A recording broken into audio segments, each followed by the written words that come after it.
Well, plenty of better people have done it. Certainly, than they're better people than I am. We were up late last night. Some of you may have tuned in and actually listened to our coverage about 2 hours and 15 minutes during the course of last night's primary here in Idaho. We had, of course, Steve Millington join us in studio, and he was our analyst for the evening. Benito Baeza in studio with us at times as well, and Andrew Weeks working at County West as results were coming in.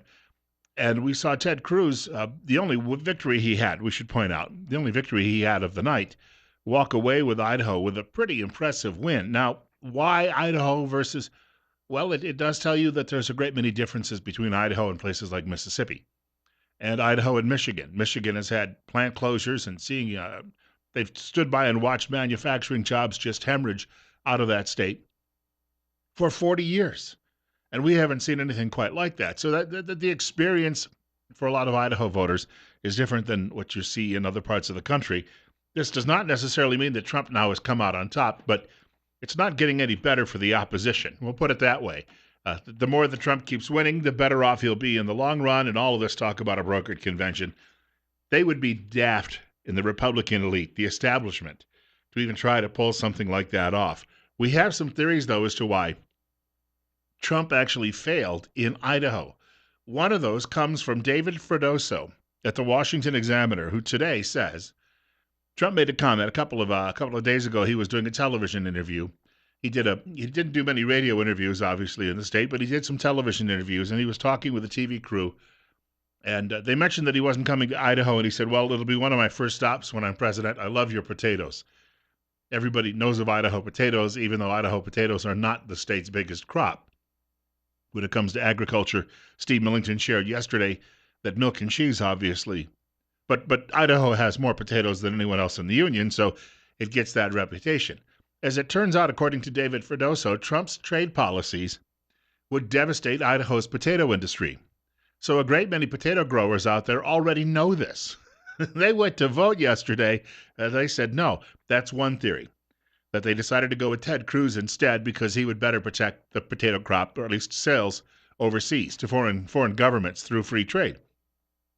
Theory number two, a friend shared this with me on Facebook this morning. Mitt Romney's statement last week may not have done much to dent Trump elsewhere around the country, but here in what really is the Mormon Empire, and Idaho being part of that as well as Utah and Nevada and pockets of Oregon and Washington State and the like, what you've got people who listen to Mitt Romney because he's a very, very learned person, and he's a member of that faith, and that he may have depressed the vote for Trump to some degree. However, this theory is that Cruz could have gotten to 50%. If he'd reached that threshold, he was 5% away, he would have won every delegate in Idaho. The delegate count, despite what we have with Trump actually winning in 3 other states yesterday, the delegate count remains relatively close because Cruz picked up a lot of delegates in those other states. But if he had reached 50% here in Idaho, Ted would have walked away with all of those delegates as we head toward the Republican convention, which would have closed that gap significantly.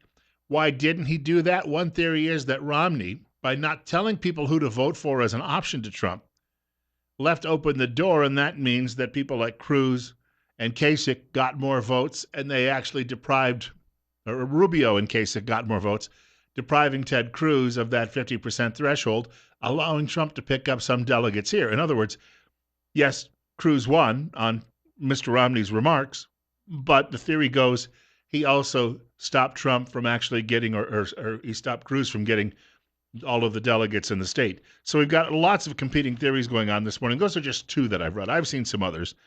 One of the other points that's being made, and this started in Louisiana over the weekend, in the weekend primaries where Mr. Trump did well, he won because of a lot of early voting. However, people who voted a couple of weeks ago cannot go back and change their votes. It appears that on the actual day that people have been going to the polls, greater numbers of them have been voting for Ted Cruz. So people have been gradually changing their minds in favor of Cruz over Trump. And there is evidence that that happened last night in Michigan and in Mississippi. So it happened over the weekend, and it happened yesterday as well. All of these things floating around out there, you can try to break down what they mean. And, of course, in the Democrat side, Hillary Clinton actually lost in Michigan by about 2.5% to Bernie Sanders. The interesting part of this is I looked at before I went to bed last night, which was very late for me, I looked at the delegate breakdown for Michigan. So you got Sanders with about 50%, Hillary with about 48%, yet Hillary had 3 more delegates. And I'm assuming this is that super delegate thing, which was put in place to ensure the Queen gets the coronation no matter what. If you would like to reach or would like to reach our program today, you can call 736-0300. It's 812 and 37. Bill Colley with you on Top Story on News Radio 1310 KLIX and newsradio1310.com. We have a caller with us. You're up next.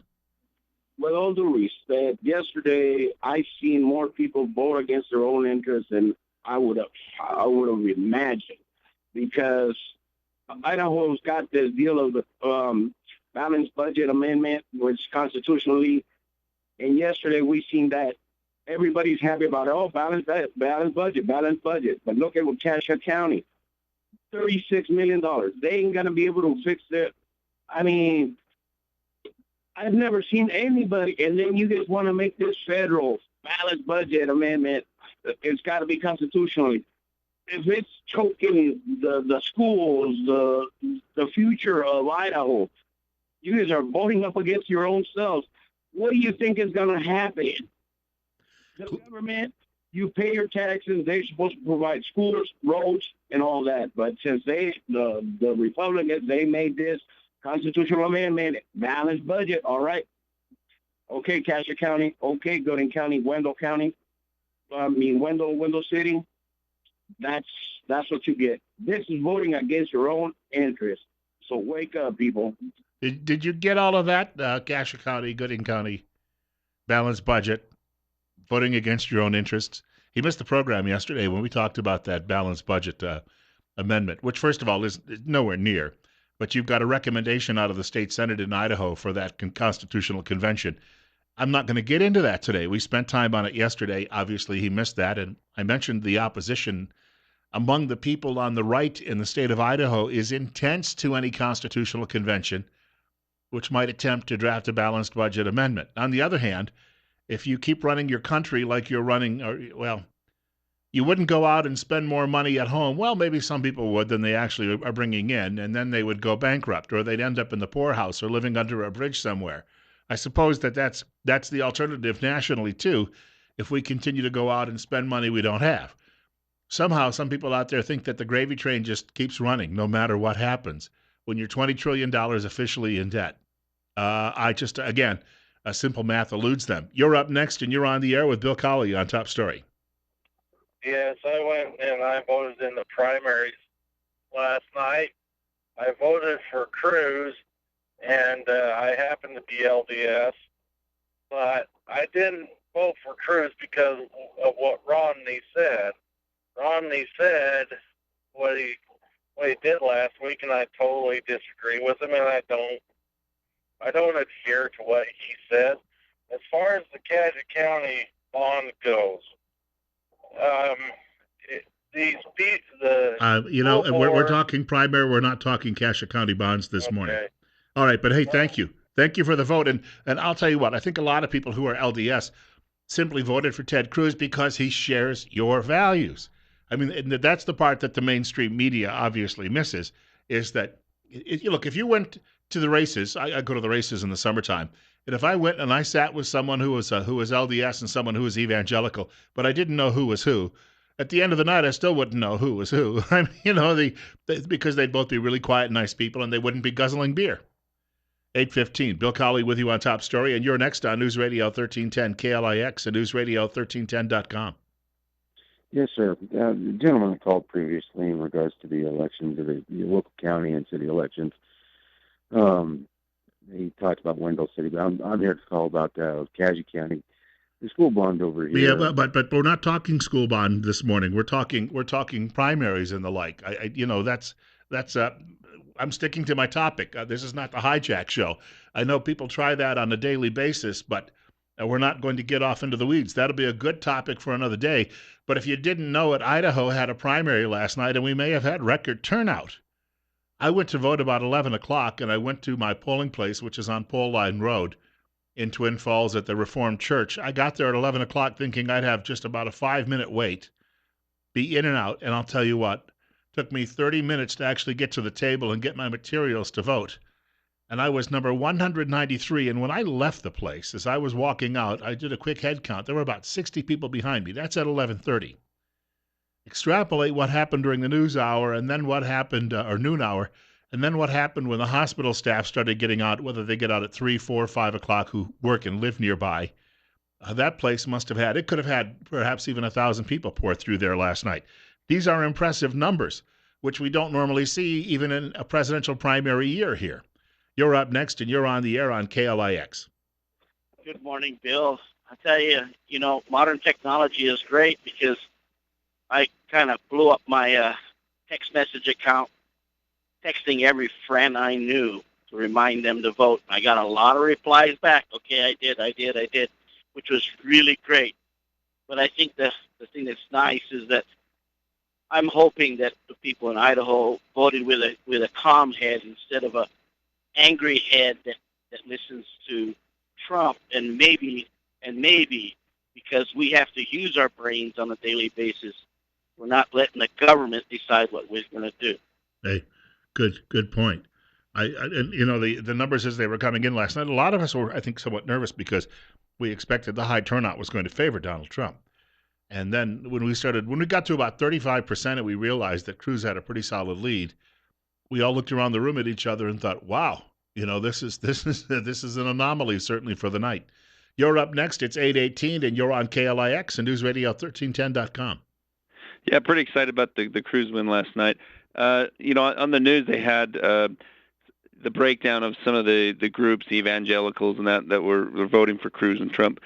Maybe it's been brought up earlier. I just thought it was fascinating that you had so many evangelicals not show up to vote for Romney last year, but that Trump is an acceptable person to them. It just that pretty interesting to me. Yeah, in fact, I was listening to some of the commentariat last night about all of that, and there was remarks made by, I'll share those if I can in this following segment, from Charles Krauthammer, and he brought that up too. Why are these people voting for a man who is nothing like they are? He's got the morals of an alley cat. 8:19, Bill Colley with you. Coming up in a few minutes, we're going to be talking with Dr. Jonathan Tripp. He'll be here between 8:30 and 9 o'clock this morning from Tripp Family Medicine. We've got a lot to talk about today. A lot of this is going to deal with nutritional support, herbal supplements, or herbal, I guess, in some parts of the country, and just certain conditions you can have treated that may need drugs or may not. Tripp Family Medicine is located. I'll get that out. My voice is cracking here in puberty at 54 years old. Tripp Family Medicine located on Fillmore Street here in the city of Twin Falls, directly across from the main post office, and they're also willing to see patients, new patients, sometimes on the same day or the next day, which is a rarity in modern medicine. More details coming up in just a short while. It's 37 at 8:20. Caller brought up a great point just a couple of minutes ago. Why is it that, I guess we don't know for sure, but there is a belief in some quarters, and some research may actually show this, that a lot of evangelicals didn't show up to vote for Mitt Romney. Did they do that because Romney was a member of the Church of Jesus Christ of Latter-day Saints, or did they do that just because by October he had no longer he was not an exciting candidate? Maybe that was the reason. But there's still a lot of speculation about that 4 years later, and evangelicals clearly have a trust issue when it comes to the LDS Church. And I don't think that that's a surprise to anyone. After all, I mean, the violence going back into the 1800s and all of that. Now, we all know that history lesson. I'm just telling you that it's odd that evangelicals are showing up and voting for Donald Trump. 6 months ago, you would have said this would not have happened. But down in Mississippi, evangelicals put Donald Trump well over the top. Charles Krauthammer, speaking on Fox News last night, tries to come up with a theory of his own as to why it's happening. Trump beats Cruz among evangelicals, which is sort of counterintuitive. But my theory of this is that evangelicals, having supported Huckabee in the past, or Santorum in the past, others who are like them, they are not satisfied with when they get Trump. They know he's not a guy who's one of them, but he's a guy they think will defend them against an aggressively secular society, squeezing them on all kinds of issues from same-sex marriage to abortion, etc. Now, if you think about what he's saying, the history of promises made to evangelicals, we go back into the 1980s. President Reagan was serious about that. But George H.W. Bush, the old man, probably not. Then along came George W. Bush. Same idea. Made a lot of promises to Christians. And again, Christians are disappointed. And then they've come across other candidates who've made the same sales pitch. Rick Santorum, even though he's a Roman Catholic, shares a lot of values with evangelicals. And so all of a sudden now these people they've been burned so many times, they're not interested in someone coming by saying, "Hey, I go to church too. I'm like you. Vote for me." That's not enough. It's those everybody else abused the sales pitch to the point where it doesn't work anymore. Speaking of which, on the Democrat side, they also have serious problems too. They because Hillary Clinton's husband supported NAFTA. He was the driving force behind the North American Free Trade Agreement. Some people are speculating that her Achilles heel now, and it's not just a possible indictment, her Achilles heel is the fact that she is associated with many of the job losses that have gone overseas over the last 30 years, and this is going to be a huge problem for her, and she will be the nominee unless she's in federal prison, despite what happened in Michigan last night. But Communist Van Jones, who used to work in the Obama White House, was speaking on CNN, and he said what happened in Michigan last night is an early warning to Democrats. They can no longer count on blue-collar workers. This victory for Trump, combined with what looks like it's going to be a victory for Sanders, spells some trouble for Democrats in the general. Because what you're seeing is an anti-trade message breaking through in the Rust Belt. That's not good for Hillary Clinton. Hillary Clinton has been more of a free market, anti-fair trade voice in our party. This is not a good sign. I have to comment, though, on that freak show infomercial. That is inappropriate. It is inappropriate to run an election, to run a campaign, to have people going to vote in these large numbers, voting for their jobs, voting for their families, and to have to be talking about Trump's steak and Trump. That is the kind of stuff that I think ultimately will wear badly. He couldn't help himself. He still had to criticize Trump in that 1 minute that he was speaking. So he veered from Hillary being a poor choice when it comes to trade and job issues, and then veered over to Trump, who did a 40-minute news conference last night in Jupiter, Florida. And MSNBC, sometimes known as MSDNC, CNN, and Fox all covered it live, commercial-free. Meanwhile, Hillary was speaking at the same time. CNN went to analysis and not to Hillary's speech after they broke. Fox ignored Hillary's speech. And MSDNC, because there was only 6 minutes left of Hillary, ran it on tape delay.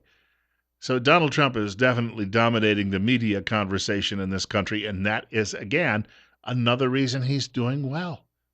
He doesn't have to buy any advertising. He's giving it for free. Why is he giving it for free?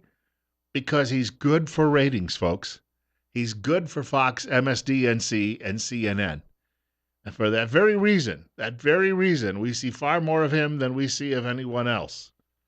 Megyn Kelly had some thoughts on that. If we get a chance, I'll share some of that in the next hour of the program.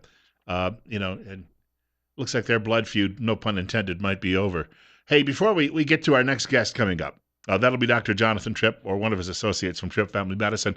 A reminder that Tint Lady has moved. Tint Lady has moved to a new location at 127 Filer Avenue. They're at the corner of Washington and Filer in Twin Falls. Much more accessible to daily traffic. Why would you like to know about this, or why should you know about this? Well, tints in your windows can protect, of course, various furnishings and the like in your home. Photographs, portraits also reduce the heat that comes through those windows. You can get a free estimate on getting your windows tinted at home or at the office or in your automobile. They do paint protection as well. Call and schedule an appointment, 736-8469, or drop into the new location. TintLadyIdaho.com is the website. Locally owned and operated. And remember, they're open 9 a.m. to 5 p.m. Monday through Friday, Saturday by appointment only, closed Sundays. And don't squint, get tint. Bill Colley with you this morning on Top Story on News Radio 1310, KLIX and NewsRadio1310.com. And as I said, Tripp Family Medicine coming up in just a few moments right here.